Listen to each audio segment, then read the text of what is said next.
Salam alaikum, Azoul, bonsoir. Pour le rétro-info d'aujourd'hui, nous évoquerons les faits les plus saillants de la semaine, comme d'habitude. Les attaques de Saadani contre le général Tawfiq, donc, contre le général Tawfiq et d'autres personnalités. La réaction du même Tawfiq qui fait savoir qu'il va porter plainte pour diffamation.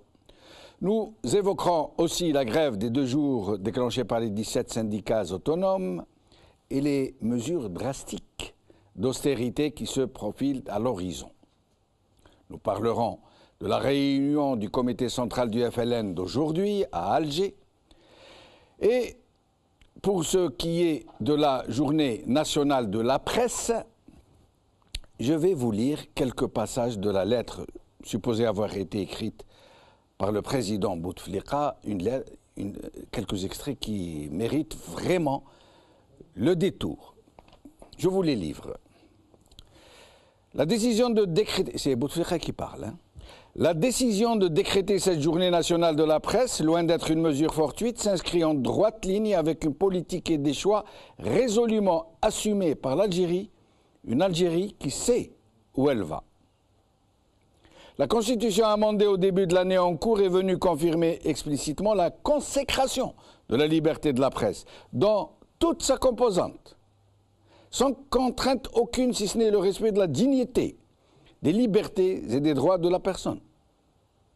De même qu'elle consacre la libre diffusion et promotion de l'information, des idées, des images et des opinions sous la protection de la loi et dans le respect des constantes et valeurs de notre peuple.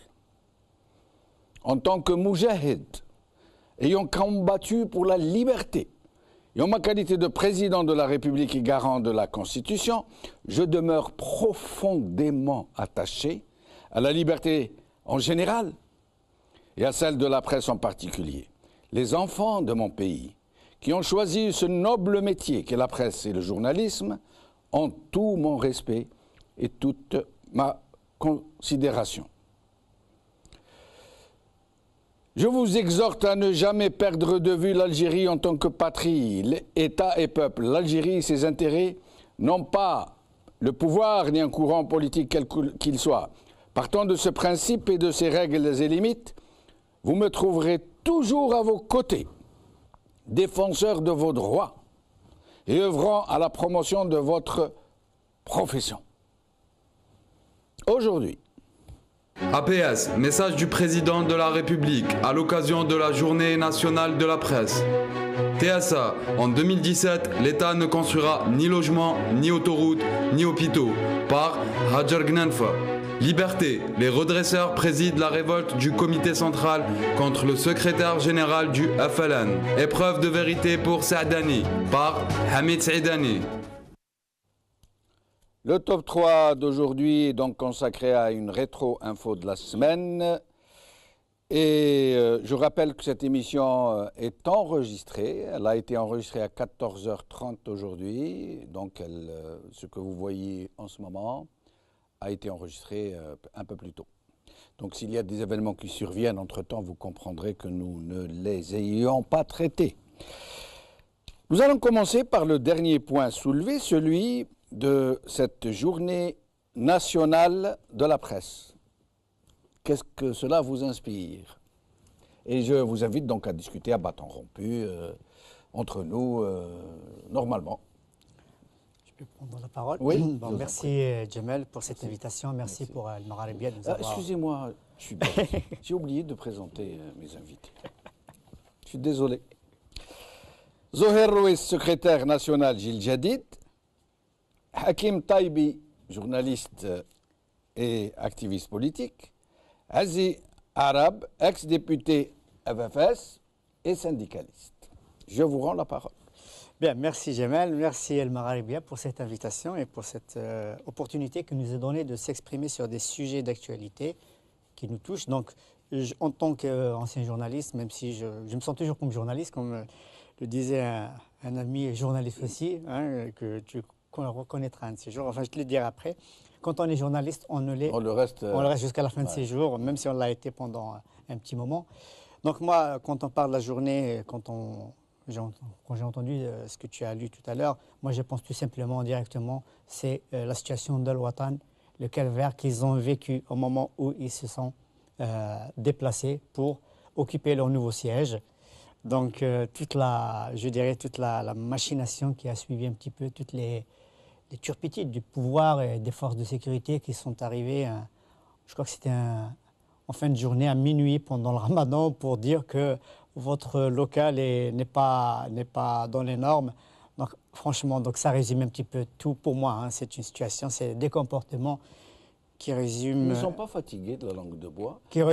Quand on lit la lettre du président, et quand on voit la situation sur le terrain de la presse, ce sont deux mondes qui n'ont rien à voir l'un avec l'autre. C'est complètement... Juste pour dire, tu me permets, pour finir, oui. C'est la situation qui résume entièrement la situation de la presse et ce que pense est le type de considération, bien d'inconsidération, de manque de considération qu'a ce pouvoir vis-à-vis de la presse. Donc il suffit de voir le cas d'Al-Watan et de son nouveau siège. Moi je crois que Bouteflika, ou bien c'est pas lui qui écrit, ça c'est sûr, vous voyez, et sincèrement n'est pas au courant de la situation du pays. Si c'est lui qui a écrit cette lettre, ça m'étonne fort. Parce que quand il parle de la liberté de la presse, il n'y a pas de liberté de la presse en Algérie. La presse est muselée. Je ne vois pas, c'est de l'hypocrisie que de décréter une journée de la presse. Il y a déjà une journée de la presse internationale. Elle est muselée comment? Elle est muselée par la carotte qui représente la publicité et tous ces journaux qu'on étouffe quand ils ne sont pas dans le truc, ou elle est muselée par des manières brutales? Oui, le matin, oui. La situation Al-Watan, la situation Al-Khabar, tous ces journaux ont vécu des situations, mais alors incroyables. C'était une forme d'une dictature administrative. Vous voyez, avant, le pouvoir avait ses moyens, c'est la dictature claire, nette et précise. Quand il y a un problème, il y a un article, c'est la prison, c'est la censure, c'est l'imprimature. Voilà. Maintenant, ils ont passé à une étape un peu plus moderne. On vous enlève carrément, on vous asphyxie. Ils savent pertinemment que la presse, les journaux, s'il n'y a pas d'argent, s'il n'y a pas de publicité, ça ne marche pas. Donc, qu'est-ce qu'ils font? Ils étouffent, ils asphyxient les journaux par ne pas leur donner une publicité parce qu'ils ont le monopole de la publicité au niveau national. D'ailleurs, le ministre de la Presse, les journalistes l'appellent le ministre de la Publicité. Exactement. Le ministre de la Communication, M. Ali Guéré. Comment il s'appelle? Hamid Guéré. Voilà. Donc aujourd'hui, c'est vraiment une lettre hypocrite. C'est de l'hypocrisie sur toute la ligne. Je ne vois pas pourquoi cette lettre. Je ne vois pas pourquoi la journée nationale de la presse, il y a une journée internationale de la presse, et la décréter et parler. Il ne faut pas perdre de vue l'Algérie, comme s'il y a un Algérien qui a perdu de vue l'Algérie. Mais c'est eux qui ont toujours perdu de vue l'Algérie. Mais c'est eux qui ont toujours mis leurs intérêts au-dessus de toute l'Algérie. Mais c'est eux qui ont assassiné encore et encore les chouhada de la Révolution. Ce n'est pas la presse. Aujourd'hui, c'est vrai, on remarque, pour ma part, il y a au moins 3 sortes de journalistes en Algérie. Moi, il y a le journaliste du pouvoir, il assume. Moi, je leur dis, mais est-ce que vous savez au moins les dégâts que vous provoquez dans la société? Ces journalistes du pouvoir, parce que la plume, c'est plus dangereux qu'une arme. C'est vrai, moi ce qui m'étonne un peu, quand je lis par exemple les Moujahid, des Chab, ces journaux publics, à la limite je comprends. Ce sont des gens qui marchent normalement, qui sont des employés disons, du gouvernement, pour ne pas dire du régime. Mais que des journaux privés, je ne citerai aucun d'eux, face dans la surenchère de l'excès de zèle. C'est ce que j'allais vous dire, c'est mon deuxième point. Je vais leur dire à ces journalistes du pouvoir, est-ce qu'ils se rendent compte des dégâts qu'ils provoquent dans la société? Et les écrits restent. Mais bien sûr, Et il y a des journalistes, excusez-moi l'expression, chiétine, qui essayent d'être proches du pouvoir. Ils oublient que ce pouvoir même est ingrat et qu'il va les rejeter un jour ou l'autre. Et je leur dis que ce n'est pas à votre place. Essayez d'être journaliste, point final. Et il y a de vrais journalistes. Mettre les bouchées doubles pour se tailler ailleurs et refaire une vie. Il y a de vrais journalistes. Ceux-là, ils font de la résistance. Ceux-là, ils font vraiment de la résistance. À l'exemple des journalistes, je cite le Watan Khabar et tous les journaux qui sont indépendants et qui, à chaque fois qu'ils disent une vérité, et ils la payent très très cher. Ces gens-là sont, à l'image de tous les démocrates algériens, ils sont dans la résistance. Et continuons de militer et de lutter dans la résistance. La journée nationale de la presse, on n'aurait rien eu à dire si nous étions dans une situation tout à fait normale, un pays normal, avec des institutions élues, démocratiques, etc. On s'en serait réjoui. Voilà, on l'aurait défendu, on se serait tous levés comme un seul homme pour dire effectivement il faut défendre le journalisme, la liberté de la presse, etc. Ailleurs dans le monde, là où il y a des problèmes, pas chez nous. Le problème, c'est que c'est juste risible. C'est que nous sommes dans un pays qui est tout, sauf un pays ouvert, démocratique, qui respecte la liberté de la presse, les droits de l'homme, les libertés individuelles et collectives. C'est pour ça que c'est risible. Donc c'est un mensonge d'État, d'abord, et puis c'est un mensonge auquel croient profondément désormais les tenants de cet État dictatorial. Et ils veulent faire partager... Ils y croient vraiment? Je pense qu'ils sont rentrés dans une schizophrénie où ils croient réellement. Parce que tout à l'heure, quand vous avez dit que M. Bouteflika, ce n'est pas lui qui a écrit ce discours, sinon il ne l'aurait pas écrit, c'est juste nier que quand il était en bonne forme et en bonne santé, il faisait la même chose. Il n'a jamais cru, malade ou bien portant, il n'a jamais cru dans les valeurs démocratiques, dans la liberté, le respect de l'autre, le respect de l'opinion de l'autre. Il les a toujours niés depuis son premier passage dans le parcours politique. Donc ça le représente parfaitement, même si peut-être aujourd'hui il n'écrit plus ses discours. Donc nous sommes bien dans une représentation de ce qu'il est. Mais le discours d'hier, pardon, oui. il est inquiétant en réalité. Parce qu'il y avait dans ce discours-là, au-delà du gros mensonge sur le respect et ce qu'il incarne lui en tant que président, etc., le respect des libertés, il y avait une menace à peine voilée contre la presse électronique.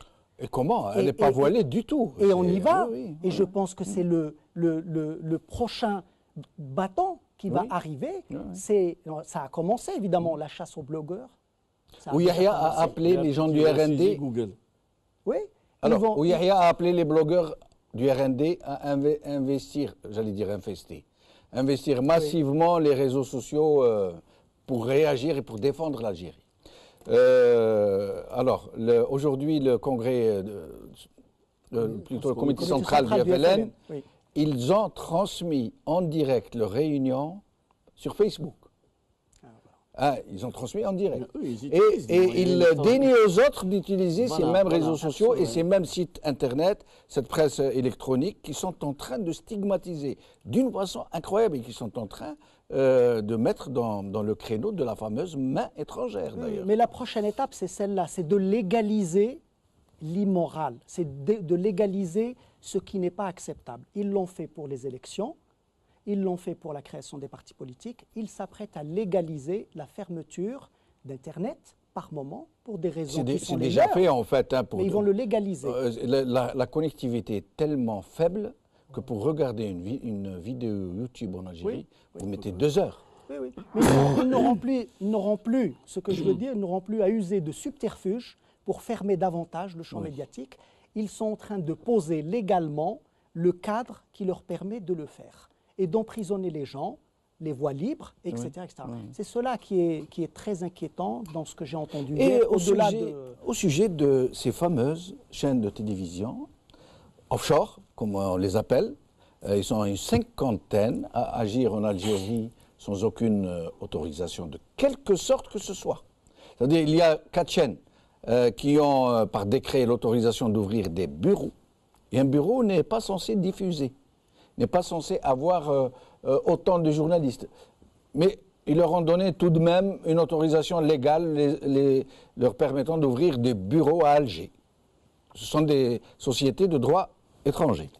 Or, les 50 autres n'ont aucune sorte d'autorisation légale. On leur dit, personne ne vous a parlé, vous pouvez travailler, allez-y, travaillez, personne ne vous parle. Ils ont du personnel qu'ils déclarent, ils ont de la pub, ils ont des activités commerciales, mais ils n'existent pas légalement. Et dès qu'ils outrepassent les fameuses lignes rouges non dites, comme l'Atlas ou l'Ouatan TV, on les ferme et ils ne peuvent pas se plaindre puisqu'elles n'existent pas légalement. Qu'est-ce que vous en pensez? C'est la stratégie adoptée. C'est la stratégie adoptée parce que si vous le laissez exister légalement, il va falloir le fermer, on va dire, légalement.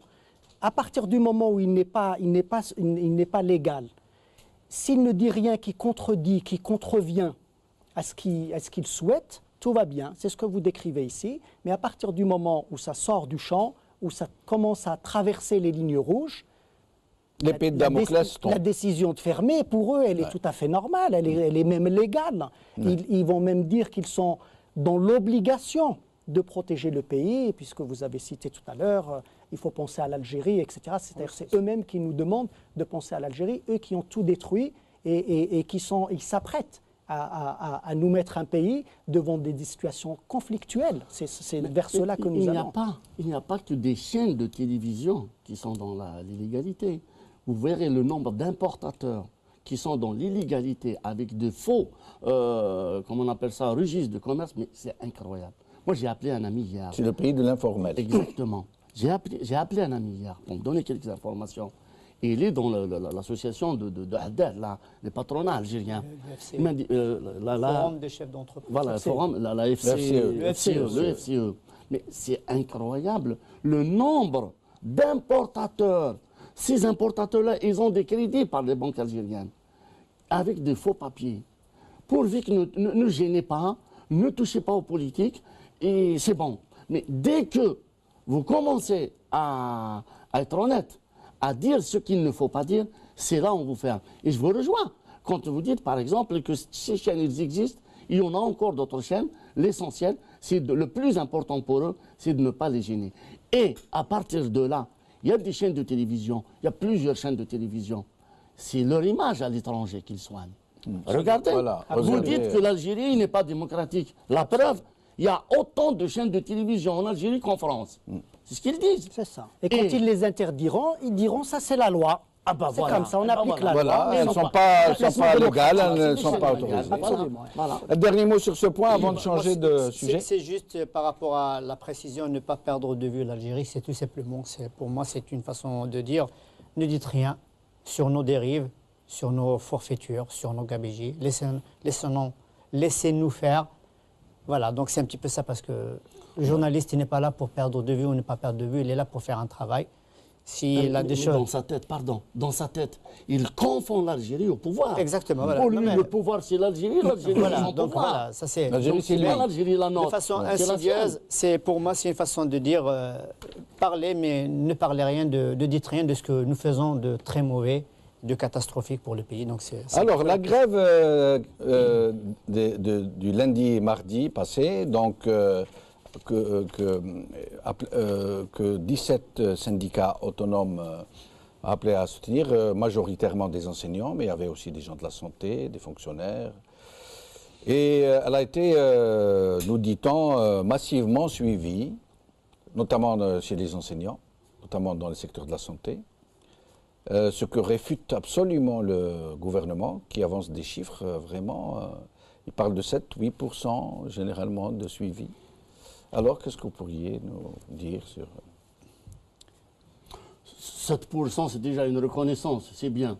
Parce qu'il aurait dit qu'il y a quelques éléments chahuteurs, comme d'habitude, des enseignants de l'extrême gauche ou du FFS ou d'un autre parti politique qui essaient de perturber un petit peu le... D'abord, pourquoi cette grève? Vous savez, il y a une ordonnance, loi, qui gère le système des retraites en Algérie. C'est la 97-13 du 31 mai 97.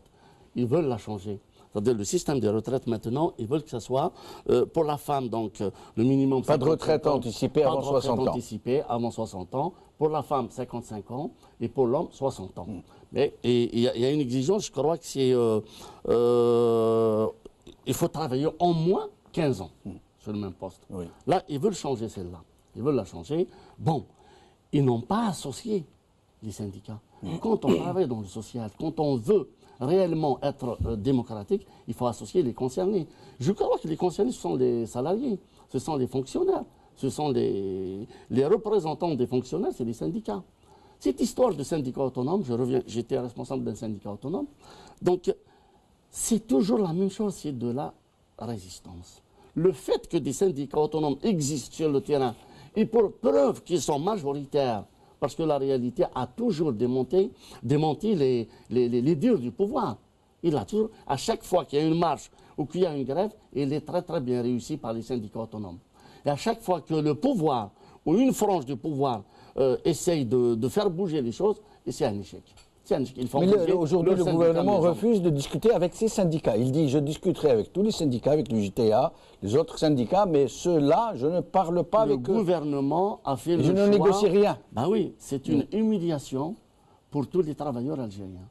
C'est une insulte à la démocratie. Mais est-ce que ce gouvernement croit vraiment à la démocratie? C'est une insulte. C'est des gens qui n'ont rien à voir avec la démocratie. Regardez, dans les faits, il contredit son discours d'hier. Il contredit son discours d'hier. Le monsieur, le libérateur, le monsieur, le démocrate, il s'est avéré que sur le terrain, c'est un véritable dictateur. C'est un véritable dictateur. Il ne reconnaît même pas l'existence des syndicats autonomes. Alors, les syndicats autonomes vont faire grève, les syndicats autonomes vont vivre toutes les misères du monde, toute la dictature administrative du pouvoir, et le JTA va récolter la négociation. C'est le syndicat maison qui choisit. C'est toujours la même chose, c'est toujours la même histoire. C'est-à-dire il faut qu'il parle et qu'il raconte une histoire aux siens. Ce régime-là ne sait parler qu'à ceux qui sont prêts à l'entendre, à l'écouter. Donc il s'est fabriqué pour cela un tas d'institutions. Il s'est fabriqué un parlement avec de la fraude, il s'est fabriqué des organisations de masse dans le JTA, il s'est fabriqué une société invisible à laquelle il peut lire un discours, etc., et exhorter tous ses biens, tout ce qu'il peut apporter à l'Algérie, toute sa grandeur à lui, etc. Donc c'est tout à fait logique, il n'y a rien d'étonnant, c'est tout à fait logique et même cohérent que ce régime-là refuse de discuter avec des organisations qui lui échappent, qui sont autonomes et qui n'ont d'intérêt à défendre que ceux les corporations, par exemple, les adhérents, les partis politiques, etc., etc. Donc cela ne l'intéresse pas. Et aujourd'hui, ils évoquent 7 à 8%, c'est parce qu'ils ne peuvent plus contenir les chiffres. Sinon, ils nous auraient dit effectivement qu'il n'y a plus personne, c'est 2-3 personnes, des chahuts de gamins, on a déjà entendu ça par le passé. Donc, ils ne peuvent plus contenir ces chiffres, donc ils évoquent 7-8%, pardon, et ils ne sont pas prêts à négocier avec ces organisations. Mais cette attitude de déni, de refus de voir la réalité en face, ce qui nous amène d'ailleurs sur le sujet prochain, qui est en même temps, qui fait partie aussi des revendications de ces syndicats, qui sont de participer aux négociations sur les prochaines mesures d'austérité qui s'annoncent, sur le pouvoir d'achat, sur le droit du travail qui est en train d'être élaboré. Est-ce que ce régime va avoir, ou ce gouvernement va avoir, les moyens de sa politique, ceux qu'il a déjà eu par le passé, de pouvoir anesthésier toute la société et de faire ce qu'il veut? Est-ce que maintenant, il ne va pas devoir aller au charbon? Les moyens qu'il a eus par le passé, qu'il n'a pas su utiliser pour engager le pays dans de vraies réformes et faire de la création de richesses, etc., il ne les aura plus. C'est terminé. Il ne les a pas utilisés quand il les avait, ils les ont dilapidés, dépensés à des choses qui n'ont probablement aucun intérêt, et aujourd'hui il ne les aura plus. Mais ce régime-là ne veut rien entendre en réalité, et il va, je l'ai dit tout à l'heure, il va devant des difficultés. Voilà. Si nous étions, comme ils le disent, comme ils commencent à avoir l'habitude à le lire à longueur de discours, nous étions dans une démocratie, il y aurait eu des rouages. Probablement que les réformes qui sont annoncées, peut-être qu'elles sont justes, peut-être qu'elles sont même nécessaires, mais comme il n'y a pas de rouage, il n'y a pas de relais démocratique pour expliquer ces réformes-là, évidemment ça coince, ça ne peut pas passer. Et puis ça pèse toujours sur les mêmes, parce que tout ce qu'on voit, régime des retraites, l'augmentation des taxes, la TVA qui passe de 17 à 19 pour le taux haut. Oui. Probable réduction des soutiens des prix aux produits de première nécessité. Voilà, les prix qui sont subventionnés, suppression ou réduction de ces subventions, augmentation importante des taxes sur l'électroménager, etc., etc., l'essence, le gasoil qui prend aussi, qui augmente. Tout ça va peser sur qui? Sur les plus faibles. Oui. Voilà, sur la majorité. Ce n'est pas ça qui va toucher les tenants, ceux qui jouissent de ces contrats, etc., ce que vous avez évoqué tout à l'heure. Donc c'est en cela qu'il est en train de préparer les conditions des prochaines révoltes Il y en a des révoltes, il y en a tous les mois, il y a une révolte dans les contrées du pays. Tous les jours. Tous les jours même. Et là, il prépare les grandes révoltes. Voilà. Il va vers de grandes difficultés. Est-ce que les gens, il arrivera un jour où les gens vont se sentir rassemblés par les mêmes revendications, par les mêmes contraintes, par les mêmes soucis, parce qu'en ce moment, nous assistons en effet à des émeutes, à des révoltes, comme vous dites, mais qui sont dispersées, qui ne sont pas simultanées, qui ne portent pas de véritables contestations politiques, entre autres. Mais est-ce que nous allons aller un jour vers cet état d'esprit où les gens vont se sentir tous concernés par les mêmes contraintes, par les mêmes menaces, par les mêmes espérances, j'allais dire? Il nous sera difficile de le vivre le 5 octobre. C'est très très difficile pour la simple raison que le pouvoir a eu tout le temps de se reconstruire. La dictature a eu tout le temps de s'élargir. Parce qu'aujourd'hui, dans toutes les mairies, vous le savez, dans toutes les mairies, même si il n'y a pas officiellement de représentants du DRS, mais il y en a des policiers. Quel est leur rôle? Ils ont dit qu'ils ont tout retiré, mais ce n'est pas vrai. Essayez de vous renseigner. Ce n'est pas vrai. Donc aujourd'hui, la dictature a eu tout le temps de se reconstruire, il a eu tout le temps de s'élargir. Ça m'étonnerait. Ils sont en train de pousser. Ils sont en train de pousser. Parce qu'en fait, cette guéguerre au sommet du pouvoir, et en fait, ils veulent nous dire quoi? À chaque fois qu'il y a un problème, ils vont l'étouffer par ce genre de déclaration de Saadane ou de Toufik. Est-ce qu'à votre avis, le problème du peuple, si Saadane ou Toufik, ce n'est pas vrai? C'est la situation sociale.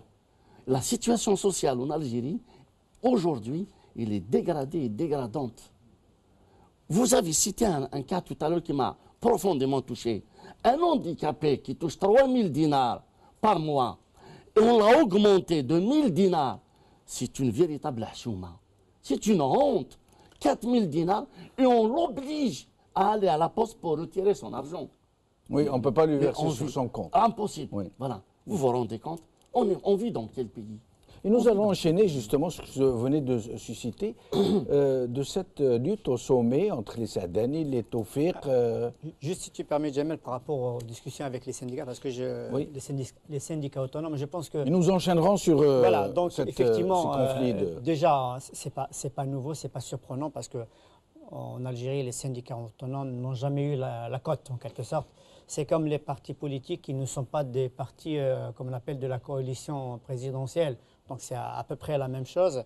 Et deuxièmement, donc, s'il refuse aujourd'hui de discuter avec les syndicats autonomes, parce qu'il sait qu'à un moment donné, dans l'avenir très proche, il aura besoin de négocier ou bien de donner, je dirais, l'image d'un gouvernement ou bien d'un pouvoir qui a envie de négocier, il va devoir s'appuyer sur les syndicats qui sont à la solde. Donc, du coup, il commence dès maintenant à exclure ces syndicats, parce qu'au moment où les choses sérieuses vont avancer, parce qu'il y aura des projets, il y aura des mesures antisociales qui vont être prises, parce que la conjoncture économique ne pourra pas continuer comme ça, c'est clair. On en a parlé tout à l'heure avec les moyens qui vont vers la baisse, les moyens financiers, les recettes des exportations des hydrocarbures qui vont vers la baisse. Donc, à un moment donné, il ne pourra plus... il aura besoin de discuter, mais pas avec les syndicats autonomes. Donc dès maintenant, on les met de côté parce que ce sont des syndicats illégitimes, des syndicats... Enfin, illégitimes. Ils sont autorisés, ils sont légaux et légitimes, oui, puisqu'ils parviennent à déclencher des grèves qui sont exactement. suivies, mais dans sa lecture à lui, oui. dans la lecture, n'est légitime que ce qu'il contrôle. Oui, le pouvoir, c'est clair. Pour lui, tout ce qu'il ne contrôle pas, il est illégal, illégitime, il est antinational, anti-révolutionnaire. Ils disent que les syndicats autonomes ne sont pas représentatifs. Voilà, c'est manque de légitimité. Voilà. Au niveau de la représentativité nationale, pour les syndicats autonomes, par exemple, au niveau de la gestion des œuvres sociales, il n'y a jamais eu d'élection. Pour savoir, en France par exemple, pour savoir si un syndicat est plus représentatif que l'autre, il y a des élections. Eh ben oui. Ce n'est pas le cas. Professionnelles. Ce n'est pas le cas. Ce n'est pas le cas. Ce n'est pas le cas en Algérie. En Algérie,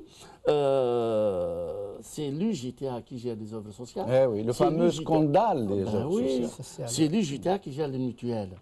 Donc, il n'y a pas d'élection. S'il y avait des élections réelles, donc on aurait associé ces syndicats autonomes.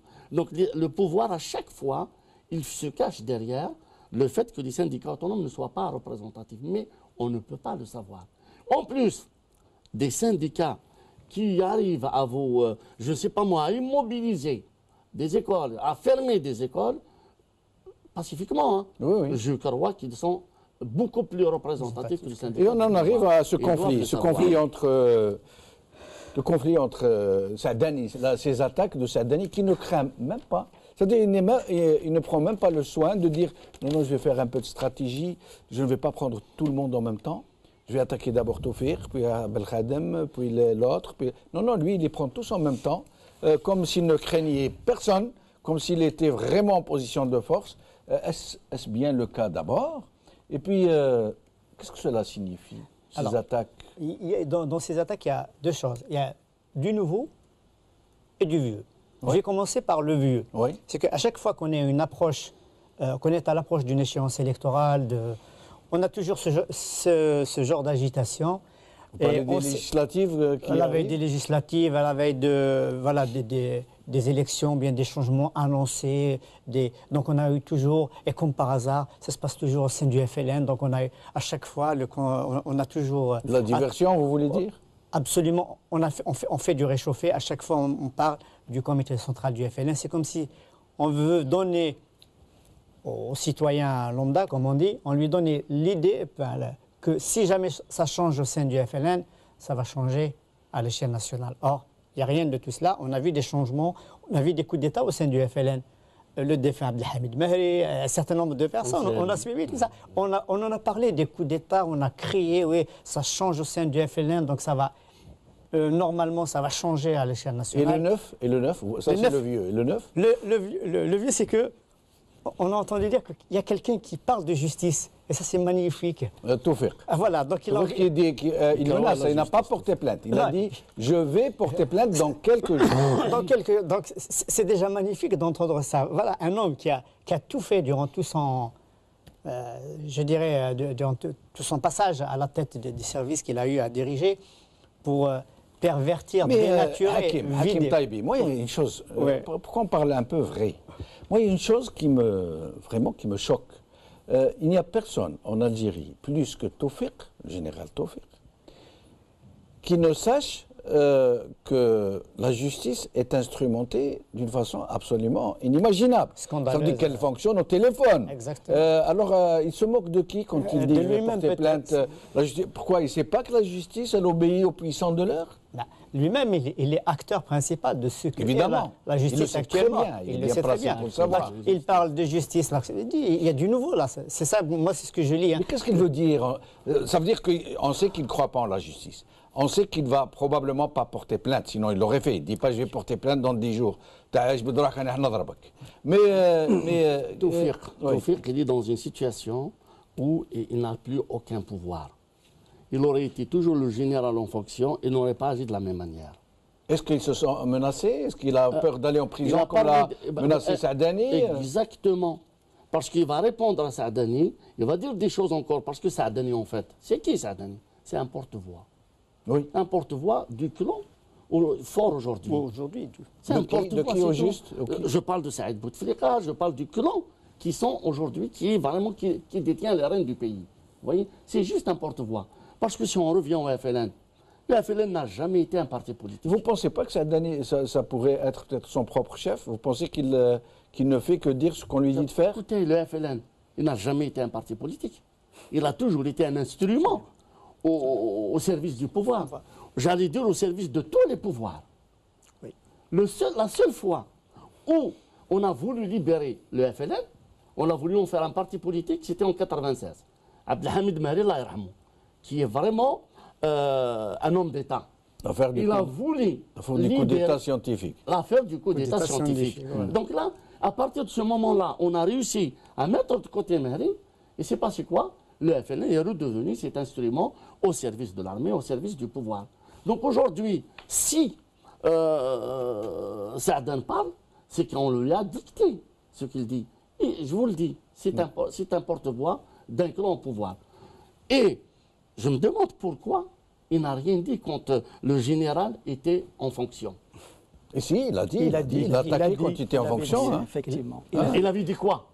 Il avait dit Il a menacé, il a dit tu vas partir, tu vas sortir du DRS. Il avait dit qu'il Ton DRS va être démantelé. Mais enfin, ne faisons pas de Saadani quand même un homme d'État, un personnage autour duquel se déroule un certain nombre d'événements à l'échelle d'un pays comme l'Algérie. Saadani, vous venez de le dire, ne représente rien, c'est un porte-voix, c'est un instrument au service des différents régimes qui sont passés.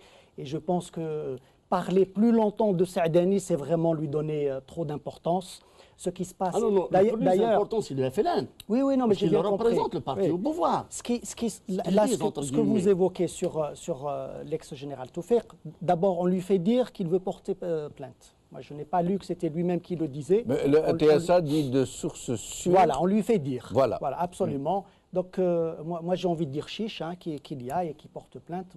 Je crois que ce qui réjouirait notre ami Hakim, c'est bien ça, c'est qu'on parle de justice. Ah bah oui, maintenant. Ça donc chiche qu'il y aille. Mais très franchement, les enjeux du pays sont ailleurs. On parlait tout à l'heure de vrais sujets comme les troubles, les syndicats, les revendications, etc. Et ce qu'on est en train de voir, c'est qu'on essaye d'occuper un petit peu les têtes.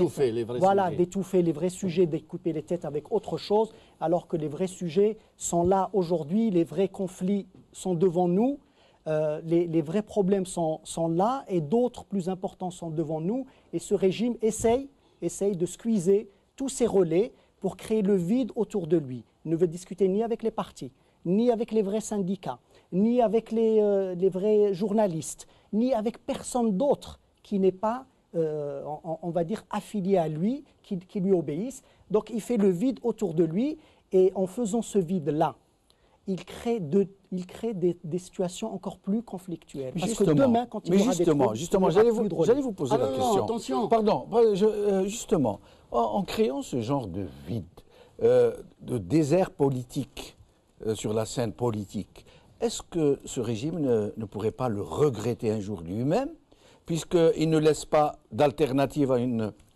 contestation politique apaisée, sereine, et qui ne laisse finalement la porte ouverte qu'à la seule violence lorsqu'elle sera amenée à exploser? Oui, parce qu'ils pensent, au fond, les tenants de ce régime pensent au fond d'eux-mêmes qu'ils maîtrisent et qu'ils maîtriseront toujours la situation et qu'ils trouveront toujours les moyens de perdurer, de bricoler pour perdurer. Mais en réalité, ça c'est la vérité, c'est qu'ils risquent de mettre le pays. C'est le pays et c'est la population qui va se retrouver confrontée. Ça veut dire que si demain il y a explosion de violence, ce sera bien de sa faute. Eux partiront, ils ont leur bien et leur argent à l'étranger. Mais ça va arranger le pouvoir. Vous avez oublié une chose, c'est que c'est un pouvoir qui se régénère dans la violence et par la violence. Souvenez-vous de ce qui s'est passé le printemps noir. Souvenez-vous de ce qui s'est passé en octobre. C'est un pouvoir qui se régénère dans la violence. Au contraire, la violence il va utiliser cette violence. Il va utiliser cette violence à son profit pour revenir encore pour se refaire une virginité. C'est-à-dire que c'est moi ou le déluge. Je suis d'accord si nous étions dans les conditions du passé. Nous ne sommes plus dans les mêmes conditions. Il va les créer les conditions. Parce que ce que vous voyez aujourd'hui... Le cabinet noir, il est là pour ça. Je vais créer toutes les conditions. Ce que vous voyez aujourd'hui... On a parlé de Saadani et Toufeq, c'est qu'en fait, ils se bouffent le nez entre eux, ce que nous n'avions pas avant. Oui. Ils arrivaient à contrôler le pays par la violence, comme vous le dites, parfaitement. Et dans le consensus. Et par le consensus entre eux. À partir du moment où ils avaient décidé que c'était cette voie-là, tout le monde suivait. Sauf qu'aujourd'hui, avec ce qui se passe, un président inexistant et malade, ils se bouffent le nez entre eux et les affaires sortent entre eux et il n'y a plus de consensus entre eux. Ça veut dire quoi? Ça veut dire que demain, s'il y a violence, ils n'arriveront pas à reprendre la main sur le pays et ce sont plutôt les extrêmes qui profiteront de la situation et mèneront le pays davantage dans le chaos, etc., comme vous venez de le rappeler. Alors, il nous reste une dizaine de minutes et deux sujets dont il faudra parler. La réunion du comité central du FLN, puis nous finirons par l'opéra d'Alger. Alors, le Conseil constitutionnel. Le comité central. Vous parlez de Saadani comme si il représentait quelque chose. Il peut qu'il s'en sauter ce soir. Oui, on dit qu'il est possible. C'est diffusible. J'ai dit que ce n'était pas une personnalité sur laquelle il fallait parler. Mais cette guerre entre lui et Toufeq, il suffit qu'il y ait un changement à la tête de FLN. Hop. Et nous arrivons justement au FLN. Ce comité central, comment il va se passer à votre avis? Nous sommes en train de faire l'émission à 14h30. donc qui sera diffusé à 20h. Donc d'ici là, peut-être il se passera des choses. On est en train de parler d'ores et déjà d'un départ éventuel de Saadani. D'autres disent non, c'est complètement ridicule. Il n'a jamais été en une telle position de force. Il est totalement exclu qu'il parte. À votre avis? Moi, à mon avis, là, en ce moment, Oui. Saadani a trop fait dans le mensonge, il a trop fait dans le... Comme tous, comme tous. Vous connaissez des gens du FLN qui ont été honnêtes, intègres. Mais la plupart des responsables du FLN, je lis un petit peu la presse ici, on a un petit peu la presse aujourd'hui. Abdelhamid Mahri, ils souhaitent son excepté. départ. Excepté, oui. Voilà. Rabbi Rahmou. Voilà. Et souhaitent son départ.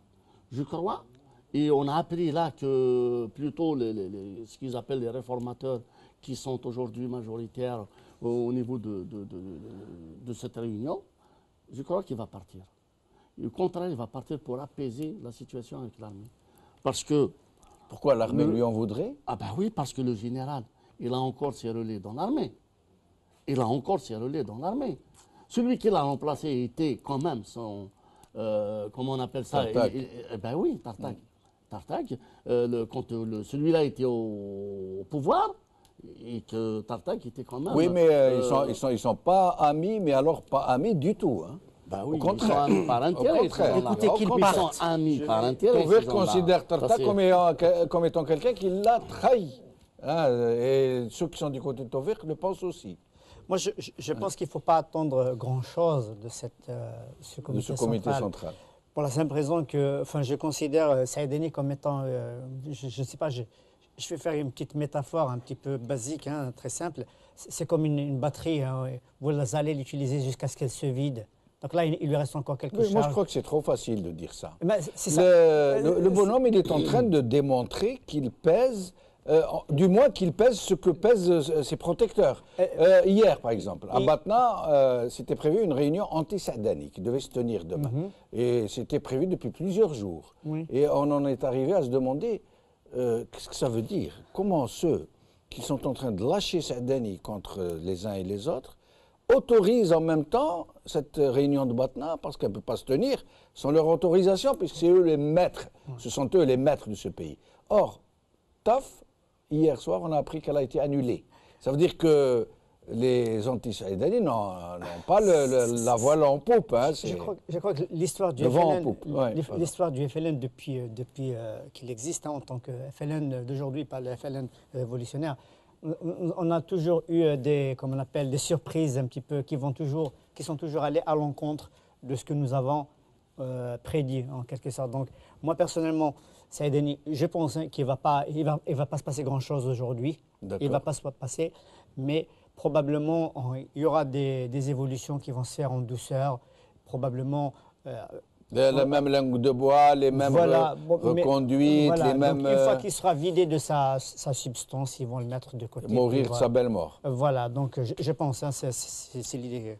Cette réunion du comité central est un non-événement. Que Saadani reste ou parte, ça ne change absolument rien. Et d'ailleurs qu'il parte, tout simplement, j'allais dire bon débarras.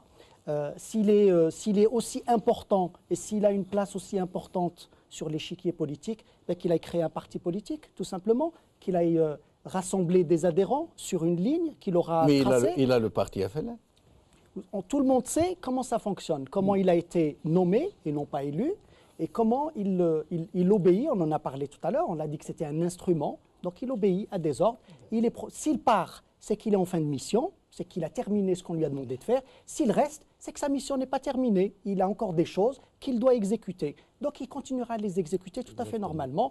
Mais enfin, si vraiment il veut concourir sur le jeu politique, qu'il vienne nous rejoindre sur le terrain, qu'il aille se promener tout seul libre dans les rues d'Alger et qu'il aille parler aux gens dans les cafés comme nous le faisons à Gilles Jadid.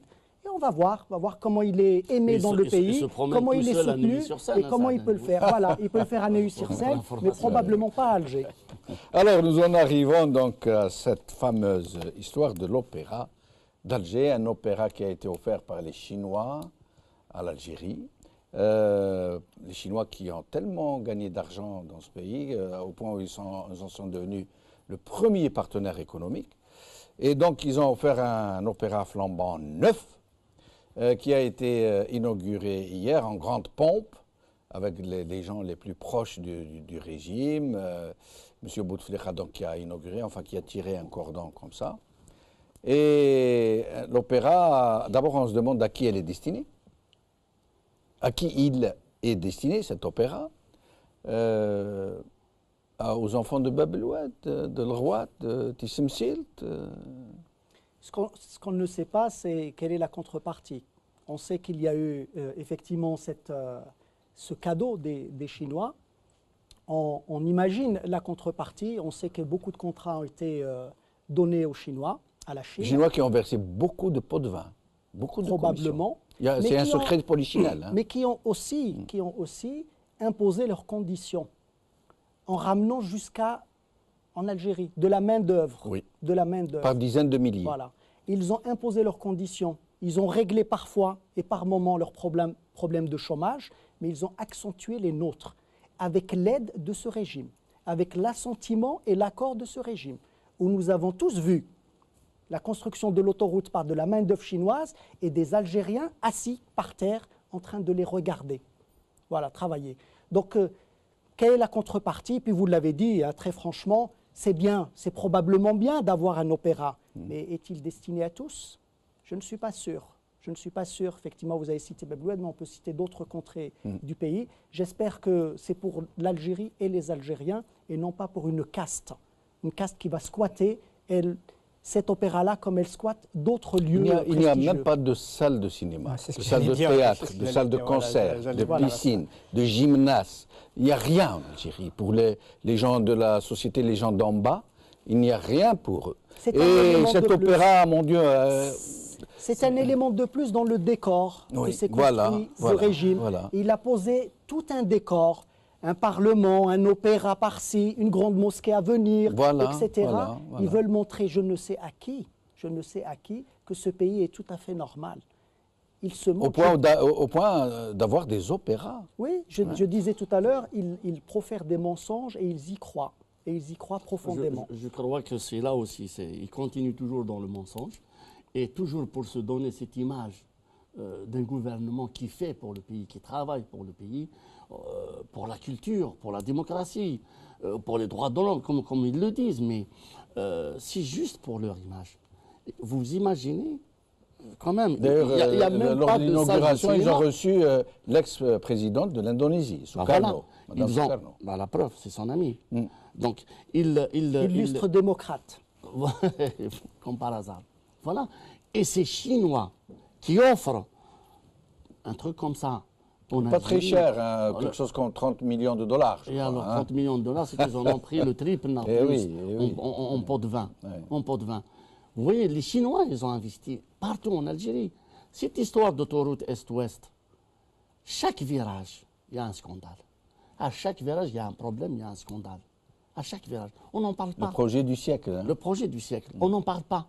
Le projet du siècle, mais on n'en parle pas. De l'argent en l'air comme ça.